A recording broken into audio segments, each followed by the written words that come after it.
This is a particularly good moment for me. In November of 2012, Warren Farrell went to speak at the University of Toronto about the boy crisis. He was met instead with protesters that assaulted police, who heckled and harassed attendees, who blocked doors, and who made every effort to silence him from speaking about the issues of men and boys. There were 2 students at this university, ultimately 3, that saw the video of that and were so disappointed in the behavior of the ideologues that they decided they wanted to start a men's issues group on this campus. They set about doing that and sought to get their men's issues group ratified by the Students' Union for Ryerson. Rather than ratify it, the powers that be in the student union came together and preemptively passed a measure that any group seeking to address men's issues was by its very nature misogynist and was not going to be allowed. And that group has not been able to form because of that. So if you can imagine, I was very, very happy to hear that Attila, in setting this up, brought it somehow to this university, proving 2 things, I think. One, we're not going to be silenced by anything, ever. And 2, that there's a very definite difference between the administration of this school and the Students' Union. The administration, I understand, has been very professional and very, very supportive of this conference happening, and hopefully there'll be more in the future. But let me talk, and I'm going to talk anecdotally, really. We've had a lot of statistics. Uh-oh, Dean is raising the evil finger. The life of Paul. Yeah, what can I say? We're good? Okay, great, we're good. Okay, as I was saying, I'm going to be speaking anecdotally. We've heard the numbers over and over and over again. They've been ground into the dust.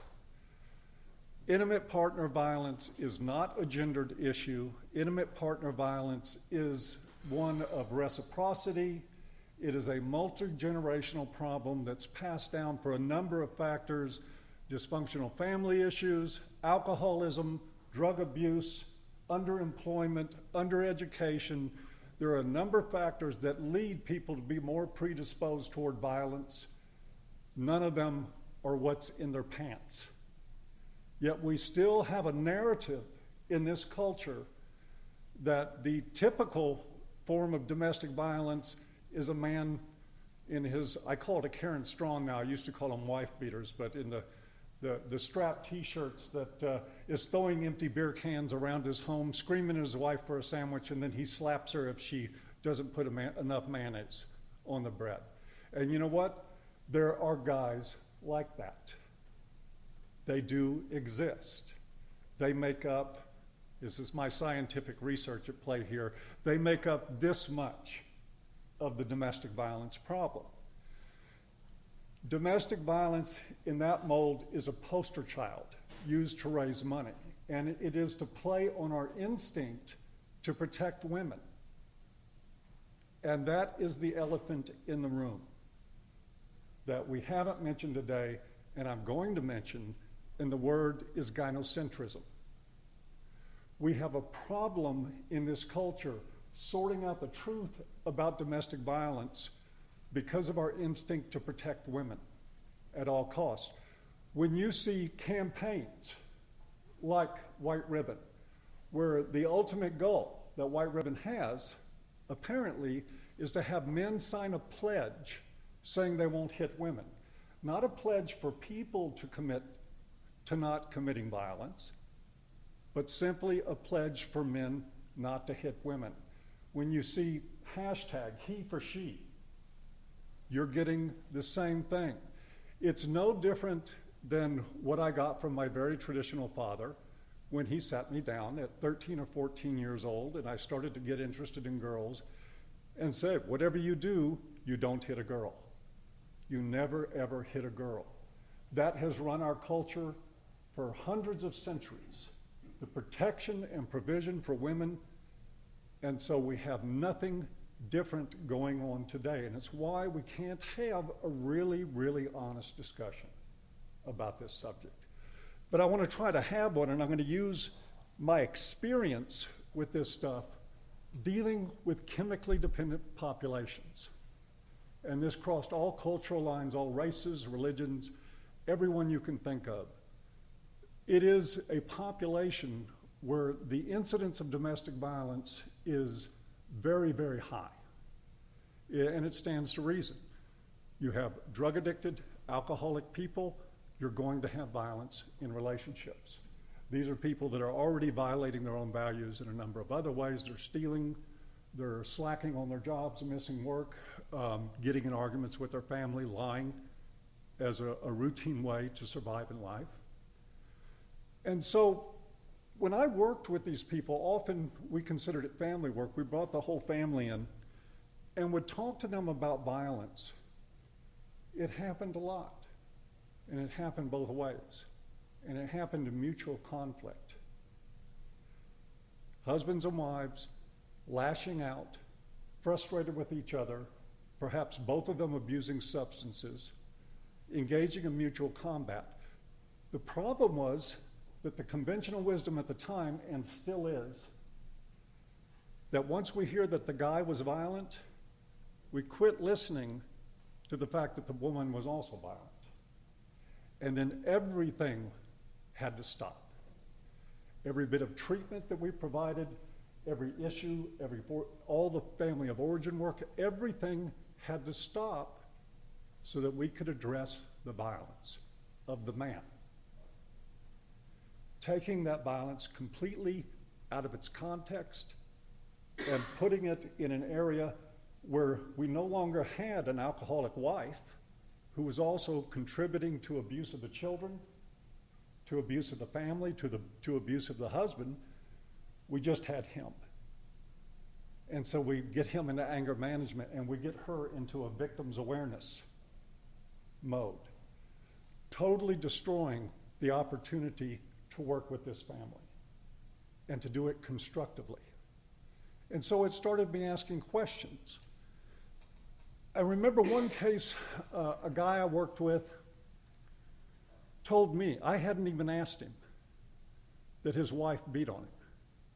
And that one night he awoke to her taking a fireplace tool and laying it across the back of his head. And he ended up with 12 stitches. And I was shocked by that, and I talked to him at length. And then I started asking myself, why did this guy have to tell you that? Why did he have to tell you that without being prompted? Why didn't you ask? Because I certainly asked every woman, according to my training. Every woman that came in my office was assessed for whether or not she was a victim, and every man that came into my office was assessed for whether or not he was a perpetrator. And that was the standard. And so this took me back. And I started asking a lot of questions. And I went in, we had weekly staff meetings on Fridays. And I went in a couple of Fridays later, and I said, I just need to ask you guys something. And I brought up this case. I said, why is it that we're only asking women if they're victims? Why is it we're only asking men if they're perpetrators? The result was not disinterest. Anybody want to guess what the reaction was to asking? Hostility. Overt, intense hostility. It was a real turning point for me. It was a real difficult point, because here, these were my peers. They were people that I respected. They were people, as you guys were talking about, Walter, best intentions in the world. I have a different view. Sorry, I didn't mean to. Well, I do see them as people that did have good intentions, but I had to change that view, because they were good intentions as long as they were hearing what they wanted to hear, and as long as they were comfortable within the realm of their work. Can I just interject? Sure. What's odd about that and disturbing about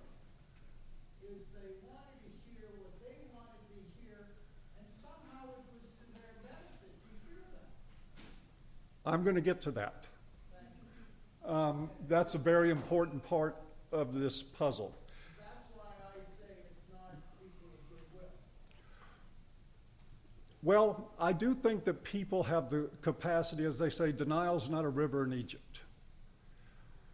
People have the capacity to live in enough denial about their own motives that they end up believing that they're really doing God's work out there. But that turns out not to be the case, because once you present people with information and they consciously reject it, then this is what Dean Esme would call aggressive ignorance. The intent to be ignorant for a purpose. Why? Follow the money.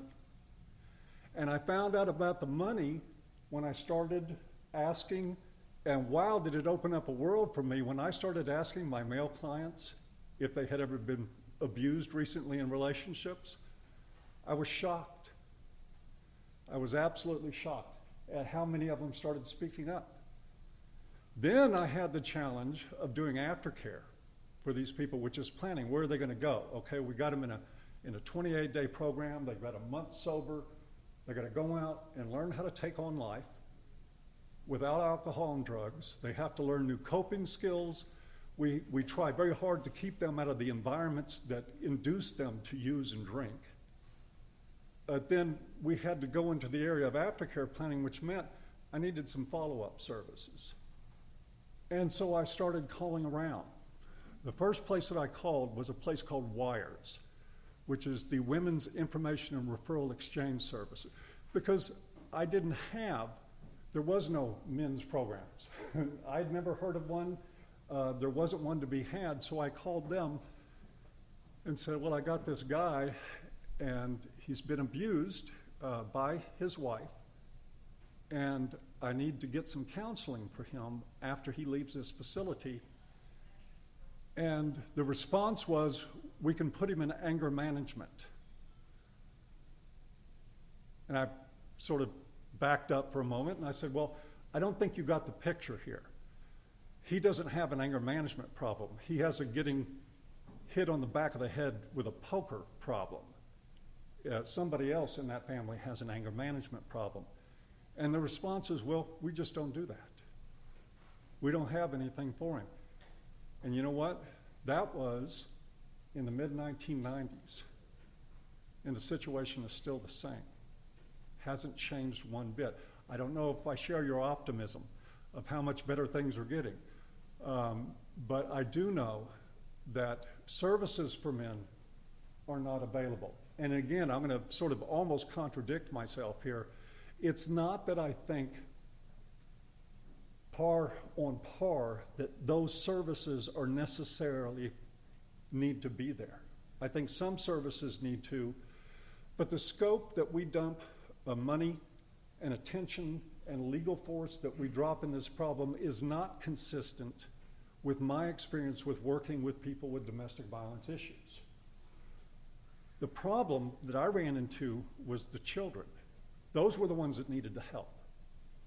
I had couple after couple after couple, family after family after family in my office where the parents would talk about the violence. It was like, yeah, we went shopping one night, and the next night we got in a fight, and she slapped me and I slapped her, and then an hour later we made up and had sex, and the next day we went out and bought more alcohol. The violence that was happening between them was not the major problem in their lives. It was a symptom of many problems. It was a symptom of the alcoholism. It was a symptom of family dysfunction. It was a symptom from both of their families. As we dig into this, we find this multi-generational aspect of this where they learn this behavior as children, they're treated this way, they grow up, of course, and they act it out in another relationship. Throwing millions and millions and millions and millions of dollars into social services for the situational violence in one relationship, to me, misses the point entirely. I would rather see that money put into education, put into counseling and therapy for people that need it, and especially those that want it, because they tend to benefit the most. But we have this giant elephant in the living room. None of this happens. If you look at any of the problems that have been discussed here today, my idea is that, you know, the feminists have patriarchy, and everything is about patriarchy. They root their Duluth Model in patriarchy theory. They root every belief they have in the idea that men have historically had all the power, which is nonsense. Absolute and utter nonsense. It's a theory looking for validation for decades now, and it will never find it. I think the counter to that is that patriarchy is gynocentrism. Patriarchy is women and children first. It always was. Patriarchy is about disposability in men. And we find the same thing coming out of feminist ideologues now.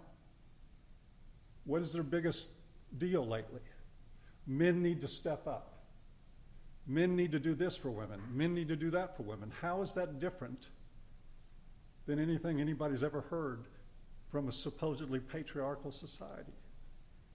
It's the same thing, coming out as a different animal, as a different idea. It's meet the new boss, same as the old boss. That presents us, I think, with one of the greatest challenges we've ever had, and that is to talk about gynocentrism. Because talking about it doesn't mean that we want to say we want to put women's issues on the back burner. Those are issues that need to be addressed. They're a fair part of the dialogue.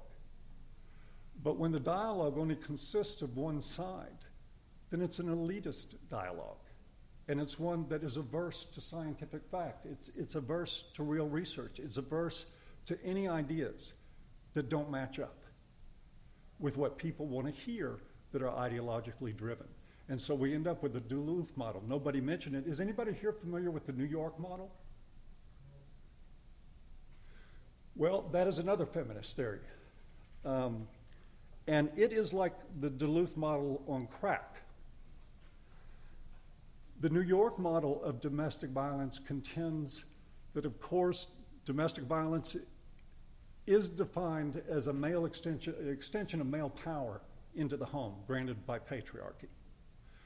But its contention is that there's no treatment for that the only answer to domestic violence is incarceration, which I'm sure our people running our prisons are going, go New York, because that's job security.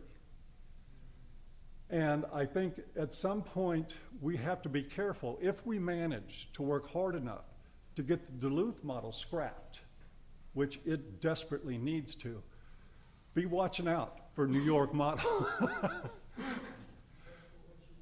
Be careful what you wish for, because the contention is in the New York model that family violence is simply about criminal men, that you can reduce it to that equation, you can define it by that, and that you can act on it in a way that benefits society simply by throwing men into the most violent and violence-teaching environment that we have, which is our prisons. It's another form of insanity that I would really rather not see us get to. So with that, I intended for my talk to be rather brief today. I don't like, I like to bloviate on a typewriter, not so much in person, because this way I can come out here and act like my ego isn't near as big as it actually is. But with that, I'd like to open it up if there's any questions that anybody had, and maybe make this a little bit more of a dialogue versus just me standing up here talking.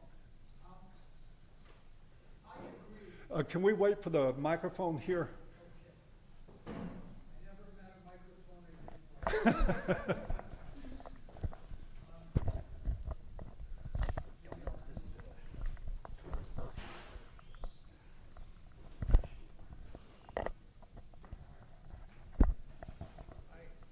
There's a joke that I heard on Jay Leno about the O.J. Simpson trial and that a woman got trampled at the trial outside because she got between F. Lee Bailey and a microphone. But I agree with everything you're saying. Everything. I just see it from the political side. And I think you've described a form of fascism. You've described a form of racism. One group is superior, one group is inferior. We can identify the inferior group because of the color of their skin or the size of their nose or the kind of genitals they have. And while the content may well be, and we may go along with it because after all it's supposed to benefit women and children, what I worry about is what is it setting us up for ideologically? We're just one adjective away from a full-blown fascist system. All men are bad. Well, not really. All tall men are bad. All Jewish men are bad. We're not far away from that with this notion. And it's interesting and amazing how entrenched this has become. And I wonder, thinking about it in political terms, and I take it you're an American. Yes. Well, I'm Texan. So. They still take American money there? Well, we acknowledge that the United States is part of Texas, but... I just wonder whether we would have had what we had if there hadn't been a collapse in the competition between the United States and the Soviet Union. I just wonder if there would have been room for this ideology. I just want to finish with a quote from Senator Ann Coulls, who I think is terrific.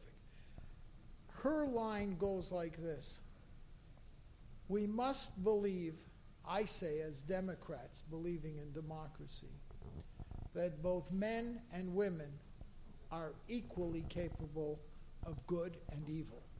When you move away from that, you're into some kind of ideology which is not that of North America. I'm including Canada with the United States. So I'm saying to you, I agree with what you're saying, but I see it in those political terms.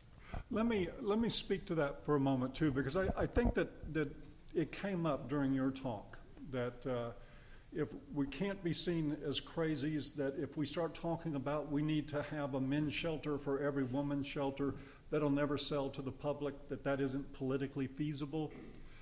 I agree with that, but I think where I depart is that we don't need to be restrained anymore. We've done the research. You know, there have been efforts for over 100 years to get some kind of men's movement off the ground. And every one of them has failed because of the concerns over mainstream sensibilities, being presented to people with button-down collars and in good, proper society who promptly hear you out and say, that's really nice, no, go on about your way, we'll get back to business as usual. I think it's important that we have alternatives to things like A Voice for Men. A Voice for Men is considered a radical organization, even though we're not. We're actually quite moderate. But we do need people out here stirring shit and causing problems. A big part of the solution is that these fascists, and I agree with you. Actually, I usually term pre-fascist. It just softens it, and it's a little more accurate, because we're not really at a fascist place, but they're taking us there. Well, if you're in a family court, you're in a fascist place, but if you haven't made it yet, you're pre-fascist. If you're suffering a false accusation on a college campus, either in this country or the United States, you're in a fascist system. Yes. There's no doubt about Yes. it. Your life will be turned around by that fascism. Yes. And that's why that saber rattling, getting in these people's faces and making people who profit off of lying about issues like domestic violence, making them uncomfortable is what we have to do. They should be uncomfortable. If you make, I think White Ribbon Australia was making over $2 million a year, $2 million a year to run an online petition and to talk about how domestic violence is just an issue that affects women. I'm inclined to agree with that. But right now, in the configuration we're in, and I think CAFE is doing an excellent job on this, They are. they're taking the non-reactive role. And We got to have a and Martin Luther King for every Malcolm X out there, but without Malcolm X, nobody would have listened to Martin. okay, you and I are on the same beam. Okay, we're getting boring here. Yeah. we agree. I say that we have the NAACP when we needed the SDS. Okay. No, well, I agree with you. I know somebody's going to assume, since I know Paul, that he's going to be prepared for my remarks, but he's not, because we didn't plan anything. It's interesting when we say pre-fascist, or we use the term fascism. That sounds hysterical. That sounds too extreme. Yet we've seen people in Canada. Let's see, just in the last couple of months, we saw a group of female men's rights activists ejected just because they were critical of feminism. That was alone enough to eject them from a major expo. We have people talking about openly how if you are anti-feminist in parts, or non-feminist, just not a feminist, anywhere in places like Sweden, where they want to make that illegal and they want to make that hate speech just to say, I'm not a feminist. And if you argue with feminist ideas on things, I mean, I think, Paul, you would probably agree with me that feminism isn't the only problem. Oh, yeah. It's certainly not. We both agree on that. Yet we see time and time again who's the ones in the liberal democracies like the ones we live in Canada and the United States, who are the first up to bat to stop any reform on these areas. It's going to be feminists. I'm only going to make the statement, you say we're not radical on A Voice for Men. I'm on A Voice for Men too. We're radical in our rhetoric, not on what we advocate, but we should own the fact that we're radical sometimes in our rhetoric. We scream at people. We yell at people. Well, but there's a need I think for I'll that, accept right? that we're radical in context, Dean, because there was a time when not owning black people was a radical idea. Sure. And so in that context, we are certainly radical. But we are science-based. We do sort of like facts. We like to approach things from a good moral platform. We don't advocate for the reduction of anybody's rights at all. Don't support that. As a matter of fact, you would be surprised at what you see people get booted for at AVFM. Any hint of racism, any hint of homophobia, any hint of any kind of discriminatory attitude toward populations of people, for any reason, it's bye-bye time. Now, you won't hear them mention that when they write an article about me in BuzzFeed. They'll be too busy doing something else. But we're very moderate in that way. So, yes, I think we're radical, but we're only radical because the times we are living in are so incredibly retarded. I have one more thing, and it's an open question. I'll give it to Dr. Tanvir and whoever else wants to talk next. How much do you think of the criticism of us, and I'll give everybody in the room, even the moderates who don't call themselves MRAs, how much of the, I'm not going to put you on public, how much do you think that the criticisms of us are pure projection and have nothing to do with what we say or advocate, but actual psychological projection? I guess you to free associate. A whole lot. Paul, just one thing that I actually wanted to mention when I talked, but I didn't. To what we've all heard that a lot of the feminist rhetoric has no basis in science.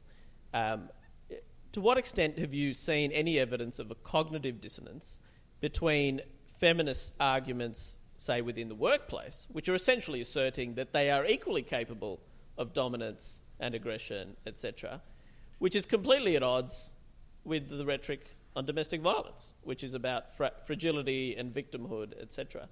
Do you feel like that cognitive dissonance or that inherent contradiction has been exposed or is being exposed? No, I think when we expose it, it's just pointing to hypocrisy. Cognitive dissonance would imply that the competing ideas have somehow registered in their own minds, and they haven't.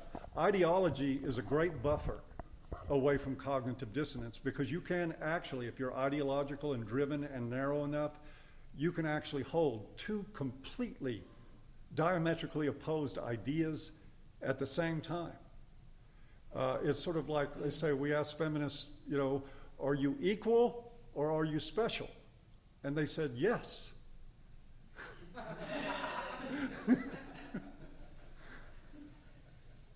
And they do it without compunction, with no reservation, no evidence of dissonance, nothing there to indicate that they understand that they're contradicting themselves every time they talk, go through one of their talking points. So I don't think cognitive dissonance is a problem for feminists.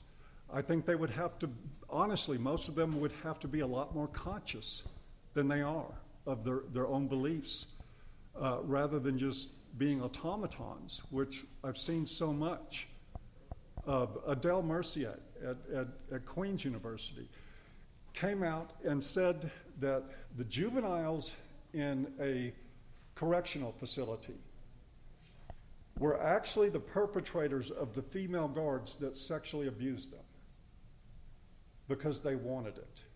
Now, in every other definition, including the legal definition, when you have that sort of authority and power over somebody in their lives, you're sexually engaging them is abuse. And she's a university professor that turned around and said, no, it's not. How do you They think she wanted got it. her job? I wish. Can I speak to the doctor's question? I'm a criminal lawyer, and about the year 2000 was the first graduating class of lawyers called to the bar, half of which were women, half of which were men. Probably law is as balanced or weighted in favor of women in terms of numbers as any other area of human endeavor that I know of. Law is at least 50-50 and maybe more.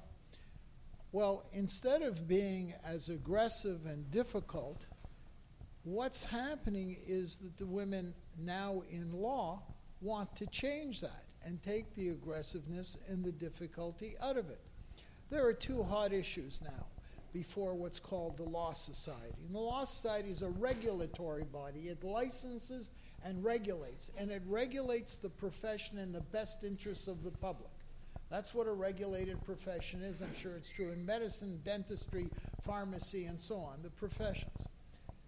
And the hot question before the Law Society is about maternity leave. And the other question is the retention of women who don't want to stay in the profession once they're in and they're asked to compete on the same level as men. Now, I think maternity leave is a serious and important issue, and I'm fully in support of it. And I think that the retention of women is a less important issue, and I'm not actually sure how I feel about the profession accommodating itself for the retention of women. I don't know how that works in the best interests of the public. But how is maternity leave a question of regulation and licensing? You get licensed if you've got the qualifications, and you get regulated as long as you don't steal and you provide good service to your clients. So it's not the question. The question that I heard come forward was, what is the cognitive dissonance between women who are prepared to act as rough and tough and aggressive as men and at the same time claim a special position? Well, from what I can see in law, they're not prepared to act as rough and tough and as aggressive of men, and I don't know if that's inherent, which I do not want to believe, or if it's just the way they've been conditioned with affirmative action all the way through school, and now they're in the profession and they're entitled to affirmative action as well. I'm not clear. So my answer is I don't know that that's what's going on. Well, my point is exactly that their argument rests on the idea that they are equally capable of dominance, aggression, etc. Not necessarily that they are. Well, part of the problem there, Dr. Ahmed, yeah. is that they've been taught that equality is a smorgasbord. Yeah. And that you go through and you skim it and you pick out the really nice items, and when it comes to the stuff that's maybe not so quality, it's like, oh no, Yes, absolutely. I'm going to close up. I can't resist the urge to correct the attorneys here. I got a chance to correct the attorneys that spoke, and it's very rare that that comes along. I want you to know about what the real drop in crime is about. It was the "Don't Be That Guy" posters. They put those posters up, and they were so effective in a couple of Canadian provinces that they reduced crime throughout the Western world. It was amazing. Well, they were the posters that basically said pretty much all men are rapists in waiting, and saying that rape is bad. Because men without those posters wouldn't have known that rape was bad. So they put the posters up, crime plummeted. They're taking credit for it in the media, folks. I'm not kidding.